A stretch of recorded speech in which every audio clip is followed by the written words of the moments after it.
I'm Tom Milligan. I'm one of the GP diabetes leads for our region, and with that I've been involved with lots of these projects looking at how we can do best practice in different ways, and can we start to do things at scale, perhaps a bit differently. So the first bit you're going to see is a bit of technology you've never seen before. It's a bit like Mentimeter, but we call it Tomometer. So the way it works is, if you could put your hand up and keep it up, if you knew before today that losing weight would lose diabetes. Hands up, have a look around, because we're going to use the meter to look around the room and see what other people are up to. So do we, each of us, know a patient? Keep your hand up if you know a patient who has managed to lose their diabetes through weight loss. Impressive. I think we're all still up. Have we ourselves referred or supported a patient to lose diabetes? Put your hands down if you haven't managed it. Keep your hands up if you have. This is seriously impressive. How about with those people who've got their hands still up, which of their patients has lost 2 stone in weight? Keep your hands up if it's that or more. 3 stone in weight. Anyone managed that? Fantastic, good. 4 stone in weight. Keep your hands up. Anyone managed to have a patient that's lost 5 stone in weight? So for me, it was about the stories of people who've lost their weight. They're absolutely fantastic. So I was working in Bridlington, a high deprivation area, more illness, twice as much diabetes, etc. And I referred a chap called Chris, and I can name him because he's on their website as well. And Chris lost over 5 stone in weight. His wife wanted him to go on it because he couldn't walk to the local shop as a 50-year-old because, and I quote, his thighs rubbed. But having lost his 5 stone, Chris was adamant he wanted to climb up Penny Ghent with his 14-year-old son. And that's exactly what he did. Yeah? So he managed to do that. He also described that he was going on tandem bike rides with his son multiple times per week, and life was a whole lot better. His best quote, though, by a mile, was the fact he said, I went to a school reunion, and I've always been the fat bloke in a room. He said, whether it's a funeral or otherwise, people know him by the buffet. It's just a quote. And he said, when I went, people didn't actually recognise who I was. So I was like, that's what this is all about. So with that in mind, we've got this idea that the programme itself is phenomenally successful. But it is somewhat tricky to work out who's included. So can we just see the next 2 slides quickly? Just go straight through, and there we go. We saw them a second ago, didn't we? They were the inclusion-exclusion criteria for the T2DR programme. Does anyone fancy putting their hand in the air now to tell me they can confidently tell me every single one of them? We have a problem. It could have gone one of 2 ways, by the way. Someone could have taken the challenge and we would have done the game. But I think you're wise not to, because they're phenomenally pernickety and difficult. And with that, I suspect what happens is we see the right people in real time, and their problem is hidden in plain sight, because we cannot know that their sugar's between 43 and 48 on a medicine, or between 40. See what I mean? It gets too complicated. So I think we miss some people who may be eligible. And if we're doing it on a one-by-one basis, I think some of our own subconscious biases kick in, which is, do we think it's the sort of person that could do it? Well, we think we do or we don't, and we're making lots of judgments there. So there's perhaps a different way of doing it. Can I have the next slide? So firstly, before we're thinking about actually doing it, why are we doing it? Because if we don't know why we are, then we're probably not going to change what we're doing. And if we keep doing what we were doing, the results won't change at all. Can you just click through? So in terms of our local remission rate, we heard that from Karen Kennedy at the beginning that 50% of people on the T2DR course will lose their diabetes and go into remission. Our local rate, 66%. So we can rely on 2/3 of people not having diabetes. That's a massive difference. Remuneration is a real tricky one. So the T2DR programme and the work you do on it isn't directly paid back by NHS England. But if you're signed up to the DES for the Digital Weight Management programme, which most of you are, then most of these patients are covered by that. And those patients, you get paid back £11.50 per patient. So actually, if we could do a lot of referrals at one go, it will easily pay for your time. And I can't answer more than that, because it's not the ICB promising the money, it's about whether or not you're on the DES or not, and it's about the percentage of yours that are on the DES, and I don't know the exact numbers. Please do the next. So I want to think about how powerful our work would be if we referred a load of people to T2DR compared with our normal work, and it comes from the world of evidence-based medicine. So if we were to do a screening programme, so we were maybe to look for bowel cancers, I know that on average we have to do about 1,000 interventions, and then we'll find that we do something to someone that changes their life. And that could be 1,000 colonoscopies, finding one cancer, and them not coming to harm from it.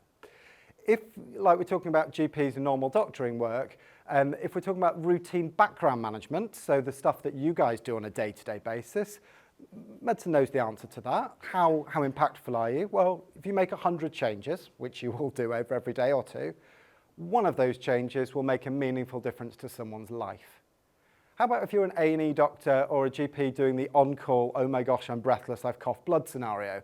And the answer is, in that situation, that every 10 people you see, you profoundly change someone's impact of someone's life. If we refer someone to a course, for every 2 we refer, 1 person doesn't have a major problem for life. So actually, that makes the work that you guys do in doing this 50 times more powerful than your normal work, and 5 times more powerful than an A&E consultant. So that's why I think we should be doing it, is because for the use of our time, we couldn't possibly make more impact. Right, let's go again.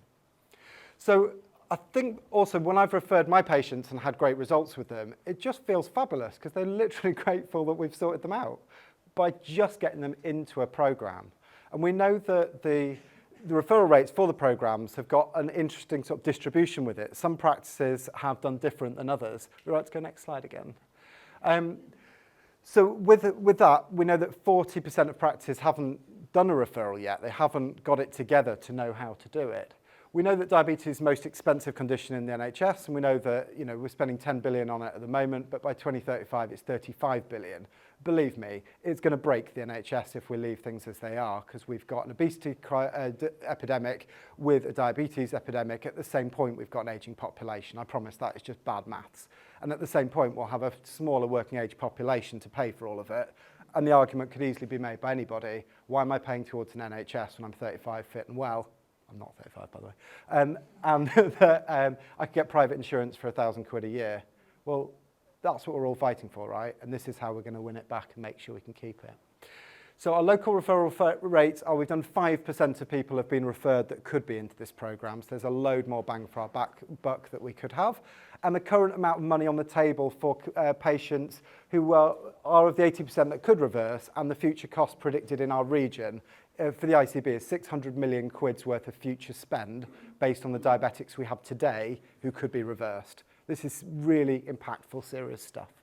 So what we could do is do some clinical searches, and we've sort of, everyone stole my thunder by telling you exactly that's how we could do it. But I've been working on these for the last year and a half to work out, could we do it a neater, better way? If you just click for me. So have most people done a search? Because it's very variable about whether people know in System 1 or EMIS how you find a search and how you do it. All of the bits I'm talking about are about System 1, because the EMIS version of the world we haven't caught up with yet, but we will be doing that. So what we do is go to report. I've written this out in full so that if you reference the slides and you're stuck later, you can just look it up and see how you do it. And I've got a couple of pop-ups to show you how it might look. So the first thing is to do is go to reporting, clinical reporting, find the search for T2DR, and that's search 1. And when we run that report, you're right to click for me. There's a green arrow on the top left, and that basically will run that search for you. And if you press then the magnifying glass, it shows you your patients. You can then go into each patient, and imagine you're doing this now on a I've got the afternoon off to do it sort of scenario, and that's what needs planning in. If you go into it, just click again for me, and one more click as well.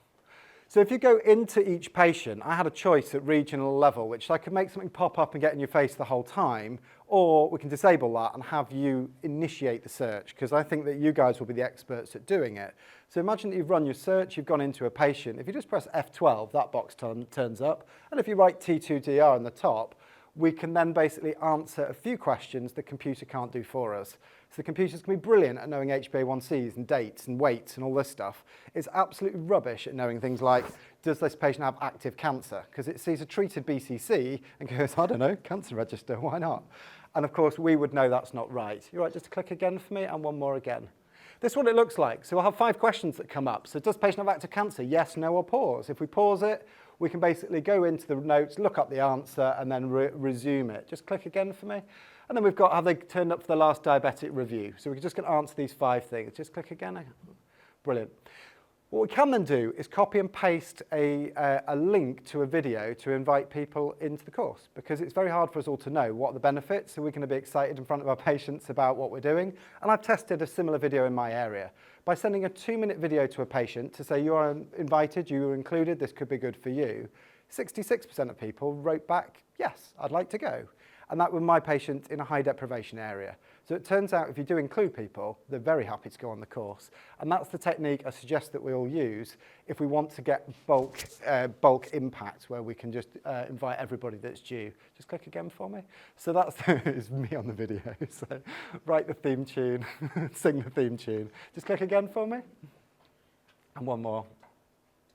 Good. So how have we done all this? Well, we've worked with NEX, who are the regional IT provider for the CSU, but in York and North Yorkshire. They've got the latest version of this. If you've seen any pop-ups that come up that are annoying and don't work in your area, my fault, my bad, I'm sorry. We've hopefully disabled it in this area for the moment. But what we'll do is put it back on in the next few weeks, really, so that you should be able to do a search for everyone who should be eligible, then do text invites to everybody, and then wait a week, and at which point you have all your people saying, yes, please, I'd like to. You can then go into search 2, which then has all those people in it, at which point you can smash through all your referral letters and then communicate with your patients about the drug changes. And one of the changes that's happened is we don't need to communicate or record that we've communicated everything in writing with patients anymore, which was a stipulation. So we don't now mind if you text them, call them, whatever works. They just need to know what they're stopping, basically. And sometimes they've even done a copy of the referral letter and just emailed it to the patient, and they can see exactly what it is. Just click again for me. And that is a different way of doing the work.